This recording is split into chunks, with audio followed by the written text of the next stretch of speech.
What up? What up, my guys? Welcome to another show, man. It's NBA Talk with Jay. It's the first day out of the All-Star break. Shark and the Jay, we back, man. We're trying to get some cash. NBA tip-off show, Sharks and Sports. What's up with you, my guy? Everything cool with you? Absolutely taking a breath. The intro's back. The violin is back. The keyboardist, Jay Money is back in the building. 5:01 p.m. Eastern. Thursday, happy hour hoops. NBA tip-off show, 7-game card. We're back. We got top plays, top looks, analysis, hype, love, respect for all you guys in the chat. Jay Money, what's going on today, brother? Hey, trying to get hype, trying to get some cash, man. Going to pick up money, trying to put down some more bets and pick up more cash tomorrow, man. I already got a top play for tomorrow as well, but it's all about today. It's all business here, man. Couldn't wait to do a show with my guy Shark here, man. I like the hat. He got the glasses on. We both have the buy glasses on, the buy chains, everything, man. Let's get some cash. It's all business here, though. We're going straight to the streets of Detroit here, Shark. We got the Cavs here versus the Pistons, right? This line has come down with no LeVert, no Garland here. You do get the revenge game for the Cavs here. Be interested to see how basically all of these teams come out after the All-Star break, right? You liking some here? I think that's a great jump-off point to this card. As we were a little apprehensive going into the All-Star break, coming out is a similar adjustment period. We're not going to be going super nuts, just like the beginning of the regular season. When these guys don't play for 7 days, I mean, we don't know where they've been. They could have been traveling the world. They're on a yacht somewhere. They're in the All-Star game. We don't know, and that's a key point where it's hard to cap. But, of course, what we do know about this matchup within the Central seems to just always go to the home team. It's not so much how good either team is within a campaign. You go back to last year, very early season, Cleveland did win in overtime with Colin Sexton and the boys, 128 to 119 in overtime.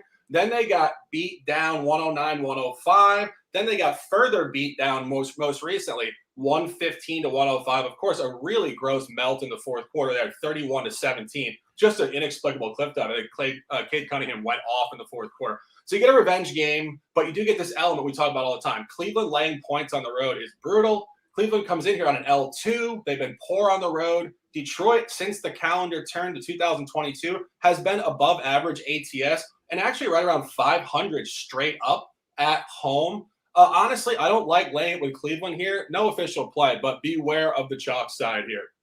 Yeah, I'm with you on that. And another thing, without them having Garland as well, Garland and LeVert, it's not just Garland. So without their best offensive players, they do get Larry Markkinen. So they have their three twin towers back, Mobley, Allen, and Markkinen. I see this being more of a defensive game. I watched that game last year, but the Pistons just turned up. They were the defensive aggressors in that game and really took it to the Cavs in that one. So I could see them still bringing some defense here, but the Cavs, obviously, defense is lights out better than the Pistons here. So I see an under type of game. It's a low total. I'll be honest, I wouldn't be a bit surprised to see a lot of unders come out. Maybe it's easier to play to get back in your flow defensively than it is offensively, and especially with a lot of these jump shooting teams as well. I wouldn't want a week off, especially if I'm scorching hot, really feeling it. I don't want 7 days off of not playing basketball, practicing things of this such. So be interested to see what type of brand of basketball we get here today. I'm with you, Shark. This is a tough game for me. I would lean the Cavs with revenge there, but stand off the game with their best offensive guys. Let's go over here to the streets of Brooklyn here, Shark. I see a lot of people on the Celtics today, right? This line opened up at 4. It's all the way to 9 now. We talk about this, man. If you're able to get on some of these games early and you like it, you're going to have to go ahead and bet, especially a favorite that you think may be some money piled on. You should not be betting this game at -9. I was all over the Celtics in their last game versus the Nets, Shark, trifecta spot. This isn't the same situation. The Nets had all their guys out there. That was right after the trade. Now they have Curry and Drummond in there. They actually like the guys, have a positive movement going in the locker room. This somewhat, like I said, it's a totally different game here. And the Celtics were scorching hot. They get a break, 7 days. Obviously, they took the loss right before the break. I lean the Nets here. It's not something that I bet, but especially with this getting up to 9 now, home dog, KD back practicing in the team's ear, I wouldn't be a bit surprised to see the Nets keep this game close, Shark. Yeah, I mean, as you said, there's a lot of moving parts in this game, of course. We would have never thought coming into this game on February 24, 2022, we'd be saying the Celtics are 9-1 last 10, and Brooklyn had lost 10 plus in a row. This is some role reversal shit. What world are we living in here? Of course, this is roster ambiguity at its finest for Brooklyn. Of course, they acquired Seth Curry, Andre Drummond, did beat down Sacramento, which I had incorrectly across all points of professionalism there. You get a revenge game here, Jay, as you mentioned. They blew them out 126 to 91 on a great line number. They had lost the previous one at home, Boston -1.5, 123-104 to open the campaign. So you get a revenge game, Brooklyn, you get a short number. When I put out some a post on Twitter last night. The first comment I got was somebody saying, "So we're taking Boston at 6, right? The easiest bet on the board." And of course, that guy, I don't know who he is. He's a great follower, and I appreciate the comment, but that's a snapshot to public opinion. Public opinion loves recent history. They see a blowout before. They see a team that's hot versus a team that's perceived to be ice cold, and they think this will be too easy. Of course, sometimes it is. The public does win 45% of the time. But beware of the shortness of this line. They're telling you a story. This game is going to be a lot tighter. Brooklyn needs to go on a run. Brooklyn is flirting with the play-in game now. This doesn't matter that Durant's not in there. They got some pros. Seth Curry's a pro. Drummond's a pro. They got guys in this lineup. This game is going to be closer than people think today here, Jay. Yep, Patty Mills a pro. Cam Thomas, even though he's a rookie, he's a pro. I mean, he doesn't play a ton of defense, but offensively, that guy is already well beyond his years. I've been watching him. Say this guy here is a baller over there, man. So I just, like you said, I just don't think it'll be as easy as people think, right? So that's what we're always saying. It could be. The public's been cashing, but this is one where I give a little bit of hesitation. And like my guy Jam Rockin' said, he said he got Celtics minus 4.5 days ago. It was there, guys. I was actually surprised that they had the lines up so early, but they were there. So I mean, if you want to catch the ass in the line, you could take the Celtics here minus the 9. Anything could happen. They could. They are a scorching hot team, but like I say, with 7 days off, maybe not so hot. It's kind of like 0-0 start with everyone now after this All-Star break. So I'd be leaning to the Nets plus the 9, but I must say I didn't bet it. So if you like Celtics, don't let me talk you off. Let's go over here to the streets of Chicago here, Shark. It's tough to go against the Bulls, right? I do think they were one of the more lucky teams, right? Obviously, DeRozan, he's a damn good baller, but this streak he's going off on, if you're facing up against a damn good defensive team, it's not going to happen. So a lot of teams taking them light here. It was a team that was getting really hot right before the break. Not necessarily sure they wanted to be off for 7 days, even though those guys were in the All-Star break. But another jump shooting team, Dark. What you think in this game? Hawks have double revenge. What we doing? Yeah, this is tough because we talk about this oftentimes. You go back to even last season, it's kind of important, I think. Atlanta did clean them up last year, 3-0 straight up and 3-0 ATS. So even though Chicago is 2-0 ATS this year, they're still 2-3 last 5. And theoretically, they probably should go 3-3 in this window. The line is short. We talk about this. We just discussed it with the Brooklyn game. We'll talk about it here.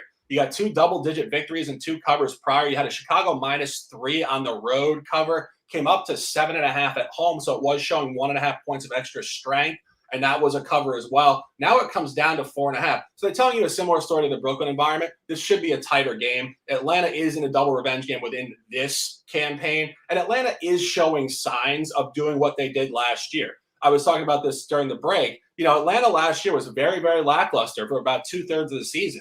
And then they went on an absolute tear to close the season and finish in the 5 hole in the East. I don't think they're going to get necessarily the 5 hole in the East. Of course, that's a separate conversation. The East is parity driven at the core right now. Any team could make a run to the top 5 fairly easily with just a sustained 10 to 15 game window. But Atlanta should keep this game closer. I'm not on this. As you said, Chicago has been incredibly good at covering these short spreads by 1 to 2 points. And if you go through Atlanta's last 16, they are 11-5 straight up. Most of those were at home, and a couple corollary games, which I don't love. At the Raptors, they got hammered. At the Mavs, they got hammered. They haven't shown a sustainability to do it. The number is all over the Hawks. I think this is a wait and see. I don't always say wait and see. We are coming out of the break. We want to see how this comes out of the break in this environment. Yeah, I'm with you. Like I say, the Bulls are ballers, guys. Trust me, I see what they're doing, but we have to look at their shot quality, man. This team has been getting very lucky. Even the game versus the Kings, I'm still a firm believer that the Kings were the right side in that game. What did the Bulls do? They covered the game by 1 point. It's just what they've been doing. So I won't be a bit surprised to see them win this game by 4 or 5 points, barely cover, whether it's late free throws or what. Final score obviously don't think matters, but I also wouldn't be surprised if the Hawks won this game straight up. They don't have Collins out there, but Bogdanovich, he's a baller. He can go off for 20, 25 any night. Trae Young, he could be feeling some type of way after having terrible 3-point contests.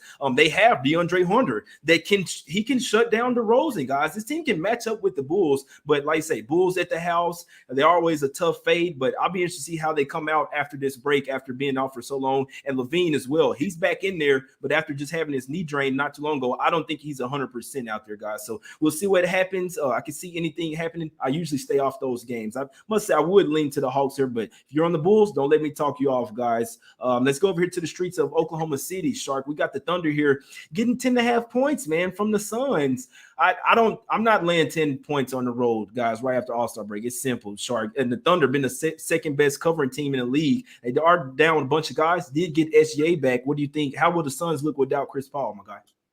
It's a great question. I mean, I think we really don't know. I mean, if you go back to pre-CP3 Suns, we talk about this all the time. This team is on a meteoric rise. They were not in the playoffs 2 years ago in the bubble. They showed signs in the bubble. They ran off, 8 straight wins. Then they got into the flow and, of course, went to the finals last year. But this team is only about 19 to 20 months removed from being a lottery team. So now you take Chris Paul off the roster. Of course, he has advanced the quality of the entire roster on court and off court, mentally and physically and strategically. The guy's a player coach. We don't know how they're going to react. It could go one of two ways, and usually it's not in the middle. It's either they cliff dive or they gain massive inspiration and show the hell up big time. I think they're either going to win this game by 20 or it's going to be right on the money line. It's really hard to figure out right now. Yeah, I'm with you. And guys, I don't think it's as simple as SGA is back, right? Because they're still missing Lou Dort. I'll be honest. If they had Lou Dort, their best defender by far, to go up against a Devin Booker or Mikal Bridges or whoever, I may be looking towards taking double digits here. Without them, without Dort, their defense is even worse than it usually is. This team, we have to remember, I talk about teams that don't have a point guard all the time. This team doesn't have a center, a single center out there. Maybe Derek Favors, but he plays so sparingly.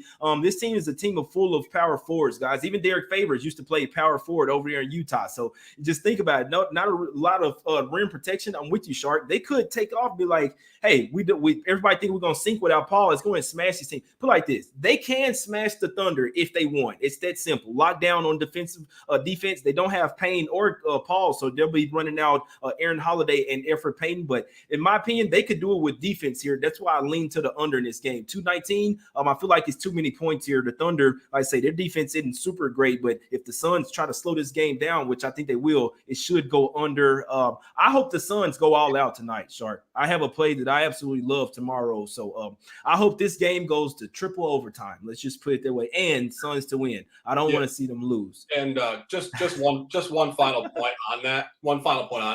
Actually, two. If you go back through this season, we're going to start seeing really good information, mostly numerical information, as we get into the final month and a half of the year here. A lot of numbers. Third matchup, fourth matchup of the year. This is the third matchup. The previous two were right on the number. 113 to 101 on a 10.5, 11, 12, somewhere around there. And then J Money had the special 114.97 backdoor. They got there by a bucket on a 15. This is going to be real tight. I think it's right around it. And again, talking about Chris Paul, I think he has done enough work with these guys where you get guys like Devin Booker, early prime, and then really early prime. This guy is going to be right there with Jamal Murray, Donovan Mitchell and these guys going forward. John Moran, a little younger, these guys. This is the future of the league right here. He's going to want to stand up for his unit. They could really show out here. So, again, it's just all over the place. Watch the game, take notes, and learn. That's pretty much what this game is. I'm watching this game super close. Nobody ever said nobody. Let's watch the Suns versus Thunder game. I'll be watching the shit out this game, guys. Quick, y'all, my guys. I'm looking at the Pelicans heavy tomorrow. I'm talking about I love the Pelicans tomorrow, but we're gonna watch and see how this game goes. Right? If they lose outright, maybe I don't like it as much. But hopefully they win. They should win. Maybe not cover, but regardless, I'm watching for every little thing here. Love the Pelicans tomorrow, but definitely have to. It's not. I hadn't put the bet in yet. Let's go over here to the streets of Minnesota here, Shark. We have the Wolves here versus the Grizzlies. Man, Grizzlies one of the hottest teams, the best covering team in the league. I believe they're 40-20 against the spread. Absolutely crazy, man. The odds makers can't get them right. Why? They play harder than everyone else here. I must say the Wolves do match up well with them, but that's when they're playing good defense, right? I always just say Jared Vanderbilt and the guys, they haven't been playing defense here lately, Shark. If they come in here with that Olay defense, Grizzlies gonna run them out the court here. What we like it? Yeah, and we are re-engaged. The boys are back in town. It is a suddenly not so casual Thursday, February 24th, 2022. We're going to the visitors' locker room here, Target Center. Official play, Memphis Grizzlies -1.5. A lot going on here, but as I said, mostly numerically oriented. Go back to the last matchup of last year. That's what we'll start here. Memphis went into the Target Center and won the game 139 to 135 on a 3.5. So it was razor sharp. Then they came home -4.5. Should have been 6.5. It was 4.5. They covered in overtime. So they did not cover in 48. So the shortness of the line told you a story over 48. Then it came back. At that point in time, Memphis had won 7 straight outright against Minnesota. And Minnesota finally said, enough is enough. And they beat them 138-95. That is the only other time Memphis has visited Target Center this year. You talk about this all the time. When a team blows you out by 50 in a specific environment, Memphis will remember that. Memphis is a professional unit. They're coached by an Ivy Leaguer out of UPenn. John Morant, Murray State, not the Ivy League, the premier leader of this next generation coming into a championship window. This guy's going to win 3 or 4 titles. And you continue the numerical analysis. Minnesota was -2 in that game. It flipped 6.5 to Minnesota. Then it flipped 5 to Memphis going home. Memphis got them 116-108. Now Memphis 3 home comes in at 2.5, 3 road. It's sticking. It's strong. It's telling you a story. Memphis is 7-1 ATS on the road as a favorite against the West. It's where they function well. They come out on you in the first quarter, second quarter game. They're going to want this one. They're going to remember getting beat by 43 points last time in Target Center. Official play, 1 unit. Memphis -1.5. Yeah, I can't talk you off here. I lean the Grizzlies as well. I did have a question for you, Shark. Why do you think, and I'll ride with you here, I like the Grizzlies as well. Why do you think the line was coming down, though, from 3 to 1.5? I don't know, to be perfectly honest. You know, if there's no in and out of the roster, there's no COVID, there's no regulations, sanctions, or actual injuries. I think oftentimes we talk about the market. A lot of people just blanketly, I used to be, you know, obviously I consider myself to be a sharp angle and a sharp mind, but there's layers of this. I used to be the sharp guy that would see a team 41-19 only laying 2 to 31-28. So a 22 gap versus a 3 and say that's short, because it is theoretically in that one-off. But then, as you guys have watched for over a year now, I started to see these matchups not go to the dog. And I said, why? And I said, because this is a moving continuous average by odds makers between teams game to game over years. And you see these gaps and you see where it holds, sticks, moves. It tells you the numerical story. And I think, again, a lot of sharps get crushed on these spots because they just look at the flat data, this appearing short where it's actually strong, where Memphis only laid 3 at home last time. So really key stuff there. Yeah, that's a good point. I just want to know, because early when I saw it, like I follow some of the sharpest books, guys. They're 2.5, 3. Then I look back at my phone and said 1.5. I'm literally searching up everywhere on Twitter just to find some inside info. Is someone out or something? So apparently some people out there like the Timberwolves, but I'll be honest, I don't think I'll bet against the Grizzlies the rest of this year. Maybe if I'm catching double digits with the rest advantage, but that's the only way I can see it. Equal rest advantage here. They just play so much harder, play better defense than the Timberwolves as well, guys. So I'll be honest, disclaimer, the Timberwolves can match up with these guys and they play a lot better at the house, but the key to me is they would have to get back to their defensive ways, and they hadn't shown it. So anything can happen. First game out of All-Star break here, but I'd be surprised if the Grizzlies lost this game, guys. They're much more, like I say, inclined to play better defense here. Let's go over to the streets of Portland here, Shark. We got the Blazers. They're getting 10 points versus the Warriors here, man, and it's tough because I'd like to be taking home dogs here today with the Blazers plus 10. Without Nurkic, I can't do it. This team doesn't have a single center on the roster. You got the Warriors. They're pretty lackluster going into the break here. I feel like if they see this Blazers team as food, we talk about it all the time. They beat them 3 straight times this year. Is this triple revenge for the Blazers, or are they can't stay on the same floor with the Warriors? I think it's the latter here. If the Warriors want to win this game by 20, they can. It's that simple. Heavy lean to Warriors, Shark. Another one. This line opened up at 6.5, was at 7.5 yesterday. Why didn't you get on this earlier if you like the Warriors? Yeah, no, we agree. I mean, we were talking about this last night off the record. The Warriors need to start turning up a little bit here. I mean, if we're being honest, they were, of course, the class of the West, even better than the Suns for the first 25 games. That has reversed itself, of course, mostly because Draymond Green went out of the lineup and then Klay Thompson came back in a huge, huge personnel shift there. But you look at what's going on here. They did not cover the last game against Portland. You had mentioned this. I think you had this officially, actually. The game 104-94 in the Chase Center, where ultimately at that point in time, Steph Curry was trying to break the 3-point record, and the team had no professional basketball quality in that period of time. They were just watching him chuck threes. He shot 15 threes in the first half or something ridiculous. So the game had zero actual flow to it. The Warriors need to turn up here. They've lost 4 out of 5 straight up. Portland comes in here, as you said, without Nurkic. Of course, McCollum no longer on the team. It's a bunch of real role players, some upside guys like your man Anthony Simons. I know you love him immensely.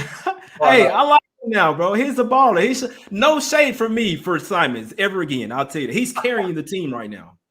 But yeah, I mean, staying course with it. You get the Blazers coming in here off of a huge win in Memphis. I forgot to mention that Memphis is coming off a really insulting loss at home to close the first half, which should be further inspiration to beat down the Wolves tonight. But you get the Blazers on the other side of that. Blazers off a huge win on the road coming home. Dubs need to turn up here. If I had a free play, I would definitely lay it with the Dubs. Yeah, that's the only way I could look here, guys. When Nurkic went out like that, I don't think that he's really hurt. I think that they're just tanking, but that's a whole nother conversation. We've seen this shit happen. It's probably why Lou Dort and guys aren't playing for a while, but another conversation, guys. But yeah, like I said, the Warriors 1-2, they come in here, they should smack these guys. And the way that I'm thinking, Curry in the All-Star game kind of broke out of a huge slump. If it was me, I'd say that Curry is back. I'd say that he takes that on into this game, and they really go on a run here in the second half of the season. So only way I'd be looking towards is the Warriors here, man. Let's go over to the streets of Sacramento real quick. Ugly ass play. No one likes it. I like the Kings today, guys. Sharp take here. I think the Kings will win this game in blowout fashion. I don't think that the Nuggets are ready for the Kings to come out here with more energy. They talked about not having a lot of practice ever since the guys come over there, which everyone likes each other now. It's almost like the Nets. They got guys from all over. They're like a diverse type of team now. Now they're liking each other, right? You see Fox out here come and play serious. Sabonis out there. Sabonis going to go crazy tonight as well. I'll be looking at I believe his assists is at over 5.5. That's way too low. De'Aaron Fox, I see him going over his point total tonight, Ray Charles. I see you in the chat. Fox over 24.5 points. I like it. I like the Kings here to win this game going away, Shark. And the Nuggets, they're 0-3 against the spread in the first game of a home and home this year. When they play the team that they know they're going to be playing the next game, they come out lackadaisical, especially teams they think they're better than. Just come out. It seems like Malone can't really get his team hyped up to play some of these sorry teams. I see Denver getting smacked in this game, then they smacking the Kings in the next game in Denver. Give me the Kings here plus the 4, Shark. They're also 5-1 against the spread last 6 versus Denver. And 3-0 straight up at the house last 3 versus Denver as well. They do not like playing in Sacramento. What we doing? Yeah, taking a breath. Fire take, obviously. I think this is a great look. I haven't put this on the record for my financial account or on the show, of course, but I do think Denver is the short side here for the public. Look what's going on here. People don't want to back the Kings, mostly because people don't understand the Kings. The Kings were just absolutely disrupted by poor draft picks. I mean, Vlade Divac obviously drafting a bunch of these guys, not understanding the psychology of groups. We talk about this all the time. Creating an NBA roster is not putting together a fantasy team.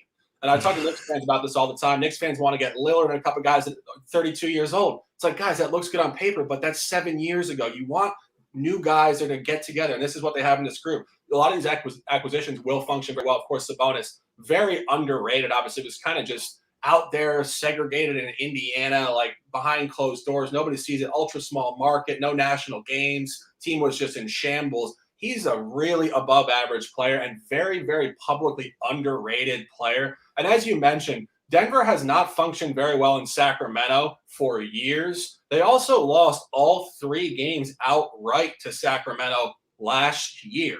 And the number has told an interesting story here. To start off last year, Denver did lay 7.5 points at home and lose outright. And then it came down to 2.5 in Sacramento, where again, it should have held at 4.5 for neutrality. So it was all over the Kings. The Kings got them again, which we had officially last year. And then in the third matchup last year, it moved further down to 1.5, 2. Kings got them again. Then from this 2 ball comes back to 8 this season. And Denver did get them 121 to 111. They finally got off that little schneid. It was a sharp line, but this is coming down from 8 to 4. I think you have 1 point of numerical strength here. I think this could be close, Jay. I know you said blowout. I think this could be close because I just haven't seen enough of the Kings, and the Kings will flirt against the money line oftentimes. Definitely a very sharp look, however, with the Kings here tonight.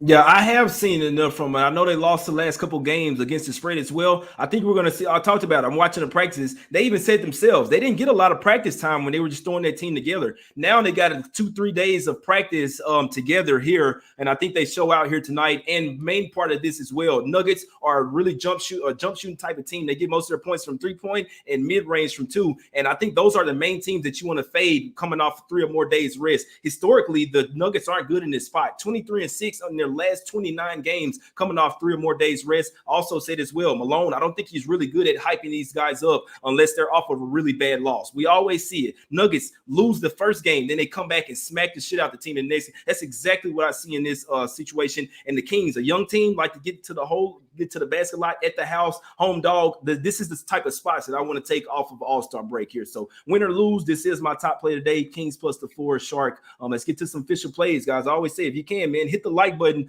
subscribe. We powered by Wager Talk and Sports Memo. Go check them out. Their promo code doesn't work anymore, but you can get 3 days of picks for $19 over there, my guys. So Shark, what are we doing today? Break them off with your officials. One official, 7 games on the card. Of course, tomorrow, a huge card back on here, 4:45 tomorrow at 5 o'clock. Memphis Grizzlies on the road, -1.5. All details within the show. All numbers and narratives are on this play. Jay Money, a pleasure as always. We're back. We never really left. There was a break. We had to rejuvenate ourselves, find our inspiration, and we are ready to dominate. We got 6 weeks of regular season basketball, and then we have 2 months of playoff basketball, finishing up June 19th, game 7 of the finals. Excuse me, I'm getting hyped up here talking about it. Jay Money, a hell of a show. Close them out and let's dominate. Yeah, let's go, my guys. Let's really make some shit work here. And this the second half of the season, really 2/3 or whatever, because we already had a the back third of the season, whatever. But let's get some cash, man. Like, we know what these teams like to do, man. So we got plenty of data points, info. Let's get some cash, man. I'm ready to do it with my guy Shark, man. We always doing an early show. We always doing a late show as well. This is my favorite, Jay and the Shark. Let's get some cash. We appreciate everybody for tuning in. Hit the like button, subscribe. Go follow my guy on Twitter at Sharks and Sports. You can follow me as well at J Money's Money. I see you guys in the chat for college basketball. I didn't make a play yet, guys. I am heavily leaning to San Francisco first half. They can stay with Gonzaga. I wouldn't be a bit surprised to see San Francisco beat these boys tonight, man. At the house, they're gonna be rocking. Everybody likes Gonzaga. Not me. I like San Francisco tonight, guys. We appreciate y'all for tuning in. Let's get some cash. We out.